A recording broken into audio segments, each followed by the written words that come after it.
Biden کی باقی معاشی کارکردگی ہو، بائیڈن کی خارجہ پالیسی مکمل ناکام ہو چکی ہے۔ امریکہ میں ہسٹوریکلی پریزیڈنشل الیکشن وہی جیتتا ہے جس کی خارجہ پالیسی ٹھیک ہوتی ہے۔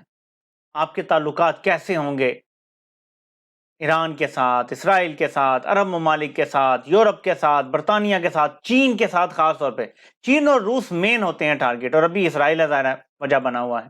بائیڈن ناکام ہو چکا ہے، چین اور روس سے بھی تعلقات خراب ہیں، گو کہ برف پگھلانے کی کوشش کی جا رہی ہے چین کے ساتھ، اور جس یونیوں کا ساتھ دے رہا ہے بائیڈن، اس کی وجہ سے بہت زیادہ تنقید کا سامنا کر رہا ہے۔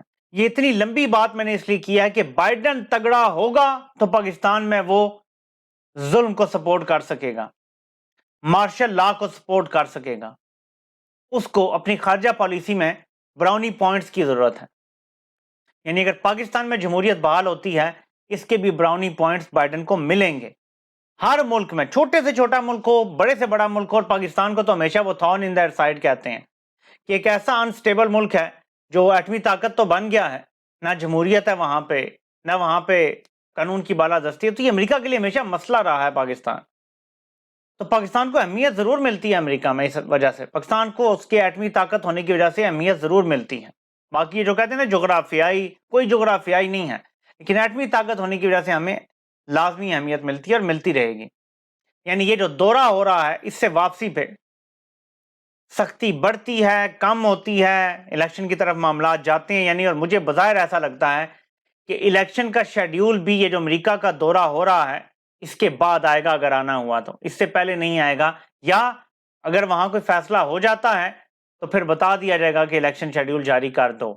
ہر چیز امریکہ کے دورے سے کنیکٹڈ ہے، لنکڈ ہے، اس میں کوئی شک نہیں ہے کہ پاکستان کو 76 سال سے امریکہ پاکستان میں اپنے پراکسس کے ذریعے گورن کر رہا ہے۔ عمران خان نے کوشش کی ایبسولوٹلی ناٹ بول کے، لیکن اس کو رستے سے ہٹا دیا گیا اور دوبارہ آنے سے روکا جا رہا ہے۔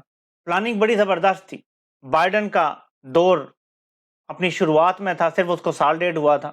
بائیڈن نے رجیم چینج اگر کروایا تو اس کے بعد بڑا ٹائم تھا کنسالیڈیٹ کرنے کا، پاکستان میں جمہوریت ہو سکتی تھی، اگر عمران خان مقبول نہ ہوتے، الیکشن ہو جاتے، دوبارہ ایک کمپرومائز حکومت بنا دی جاتی، تو جمہوریت ہی چل رہی تھی نا، کسی نے کیا کہنا تھا، بے شک اوپر مارشل لا لگاؤ، لیکن سامنے لوگ بیٹھے تھے۔ عمران خان کی مقبولیت نے ان کے پلان جو ہیں وہ خس و خاشاک کی طرح بہا دیے ہیں، اس لیے تمام نظریں دورہ امریکہ پہ رکھیں۔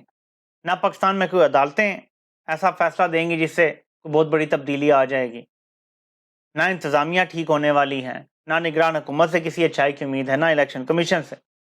فیصلہ امریکہ نہیں کرنا ہے، یہ میں آپ کو بتا دوں۔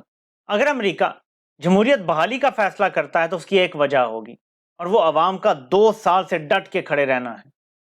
کب تک امریکہ 25 کروڑ لوگوں کو اپنا مخالف بنا کے رکھ سکتا ہے؟ یہ ممکن نہیں ہے۔ امریکہ عراق میں بھی حملہ کرتا ہے نا، تو وہ یہ چاہتا ہے کہ عراق کے لوگ ہمیں ویلکم کریں، ہمارے فوجیوں کو ویلکم کریں، ہمیں سیویئر سمجھیں۔ وہ شام جاتا ہے وہ یہی کرتا ہے، وہ لیبیا میں اگر کو کرواتا ہے تو وہاں بھی یہی کرتا ہے، وہ جس ملک میں جاتا ہے اس کو سیویئر کمپلیکس ہے۔ امریکہ نہیں یہ برداشت کر سکتا کہ 25 کروڑ لوگ اس کے مخالف ہوں اور سالہ سال تک اس کی مخالفت کرتے رہیں۔ یہ امریکہ کے لیے بہت نقصان دہ، بہت بیڈ پی آر ہے یہ امریکہ کے لیے۔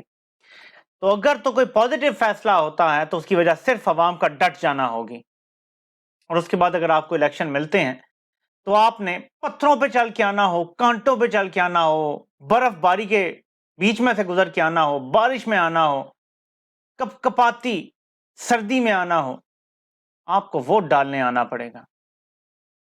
آج میں جاوید ہاشمی صاحب کی ایک ویڈیو دیکھ رہا تھا، انہوں نے کہا کہ مجھے ننگا کر کے برف کی سل پہ لٹایا جاتا تھا، اور جاوید ہاشمی کو ملٹیپل مارشل لاء میں ٹارچر کیا جا چکا ہے، لیکن اس بندے نے کبھی بھی کمپرومائز نہیں کیا۔ آج وہ بندہ کہتا ہے کہ جو کچھ اب ہو رہا ہے سیاسی ورکرز کے ساتھ، ان کی فیملی کے ساتھ، یہ میں نے اپنی زندگی میں نہیں دیکھا۔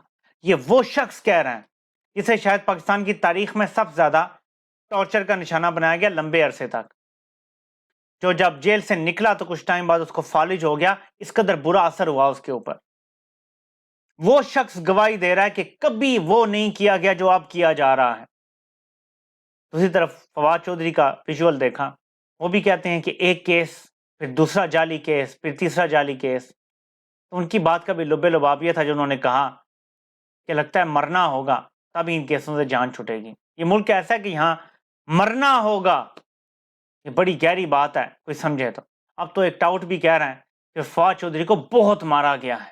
میں نہیں کہہ رہا, ایک ٹاؤٹ نے یہ کہا ہے, اور ٹاؤٹ خود کیوں یہ بتائیں گے, یہ آپ خود فیصلہ کر لیں. آپ سے انشاءاللہ پھر ملاقات ہوتی ہے. اللہ پاک آپ سب کا حامی و ناصر ہو. آپ سب کے سننے کا بہت بہت شکریہ.